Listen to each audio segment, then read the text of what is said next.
NAB نے عوام کو بحریہ ٹاؤن کے دبئی پروجیکٹ میں سرمایہ کاری سے گریز کا مشورہ دے دیا۔ نیب نے ملک ریاض کے دبئی اپارٹمنٹس میں سرمایہ کاری کرنے والوں کے خلاف منی لانڈرنگ قانون کے مطابق کارروائی کا بھی عندیہ دیا۔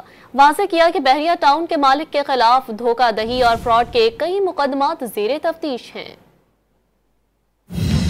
قومی احتساب بیورو اسلام آباد کے اعلامیے میں کہا گیا ہے کہ بحریہ ٹاؤن کے مالک ملک ریاض اور دیگر افراد کے خلاف دھوکہ دہی اور فراڈ کے کئی مقدمات زیر تفتیش ہیں۔ ملک ریاض کے دبئی اپارٹمنٹس میں سرمایہ کاری کرنے والوں کے خلاف منی لانڈرنگ قانون کے مطابق کارروائی ہوگی۔ نیب کے پاس مضبوط شواہد ہیں کہ ملک ریاض اور ان کے ساتھیوں نے بحریہ ٹاؤن کے نام پر کراچی، تخت پڑی اور راولپنڈی اور نیو مری میں نہ صرف سرکاری بلکہ نجی اراضی پر بھی ناجائز قبضہ کر کے بغیر اجازت نامے کے ہاؤسنگ سوسائٹیز قائم کی اور لوگوں سے اربوں روپے کا فراڈ کیا۔ نیب اعلامیے کے مطابق ملک ریاض نے بحریہ ٹاؤن کے نام پر مزید کئی شہروں میں جن میں پشاور اور جامشورو بھی شامل ہیں اسی انداز سے زمینوں پر ناجائز قبضے کر کے اور بغیر NOC کے ہاؤسنگ سوسائٹیز قائم کی ہیں اور لوگوں سے دھوکہ دہی کے ذریعے بھاری رقوم وصول کی جا رہی ہیں۔ ملک ریاض اس وقت NCA کے مقدمے میں ایک عدالتی مفرور ہے جو عدالت اور نیب دونوں کو مطلوب ہے۔ نیب بحریہ ٹاؤن کے پاکستان کے اندر بے شمار اثاثے پہلے ہی ضبط کر چکا ہے اور مزید اثاثوں کو ضبط کرنے کے لیے قانونی کارروائی کرنے جا رہا ہے۔ ملک ریاض نے حال ہی میں دبئی میں بھی لگژری اپارٹمنٹ کی تعمیر کے حوالے سے نیا پروجیکٹ شروع کیا ہے۔ نیب نے عوام کو تنبیہ کی ہے کہ وہ اس پروجیکٹ میں کسی قسم کی سرمایہ کاری سے دور رہیں۔ سرمایہ کاری کرنے والوں کو منی لانڈرنگ قانون کے تحت قانونی کارروائی کا سامنا ہو سکتا ہے۔ نیب کے مطابق حکومت پاکستان بھی فوری طور پر اس اہم معاملے پر دبئی کی حکومت سے رابطے کر کے آئندہ کا لائحہ عمل طے کرے گی۔